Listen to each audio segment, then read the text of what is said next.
Justice, thank you so much for joining us this evening. Security is tightened in Kisoro, and unlike the urban centers where people are used to heavy security and the kind of deployment around elections, don't you think that it might just be too much for Kisoro? Thank you, Samson, and for hosting me on NBS Live at 9. First of all, I want to assure the people of Uganda and Kisoro in particular that we need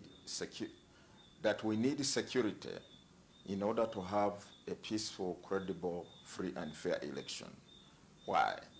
Because there are some people whose intentions are not in tandem with the democratic rights of the people of Uganda to elect their leaders. So the issue of security, therefore, cannot be excessive. It depends on the circumstances as determined by the security agencies on the ground, the threat levels to the activities.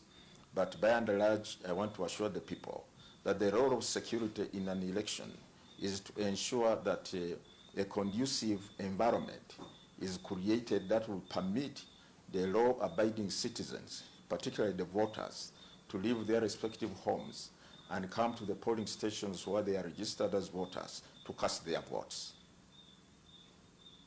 I've seen a report in which you are making assurances that everything is going to go well, but some would even argue that maybe the nation should sympathize with you because at times you are either managing the unmanageable or those who just don't want to be managed because they believe you're not even their boss.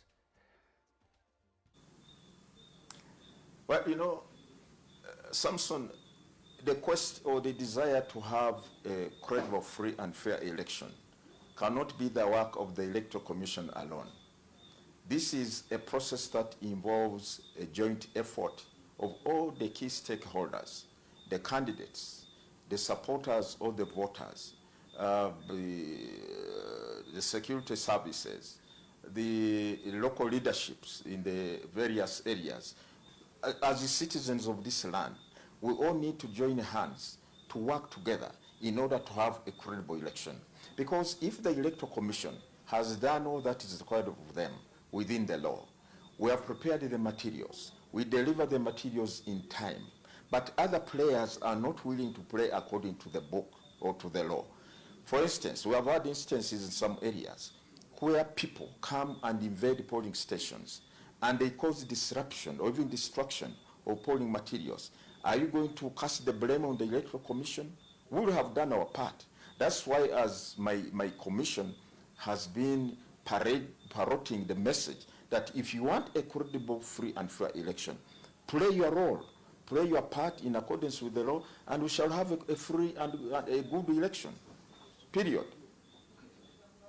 I sort of hear you saying that you are managing a process in a nation where there are very few willing to play by the book, and in as much as you call them to do that, they are unwilling to do so. Has this job turned out to be more complicated than you thought before you took it? Well, Samson, let me use this another example of our faith. People have been going to the mosques, people have been going to churches on Fridays, Saturdays, Sundays, since time immemorial.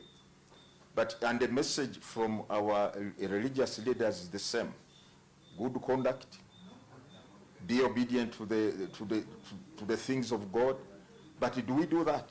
If anything, you see evil is on the increase. Does it mean that the preachers and so on are not doing a good job of preaching the good message? So we shall also not tire as a commission to appeal to the people of Uganda that, look, elections are about the future of a country. Elections are about exercising your right as to who is the good leader that you want to put in place. Play your part. Yes, there may be challenges, but those challenges can be addressed when we join hands and when we have one objective, and that is we want peaceful, credible elections. Play your part.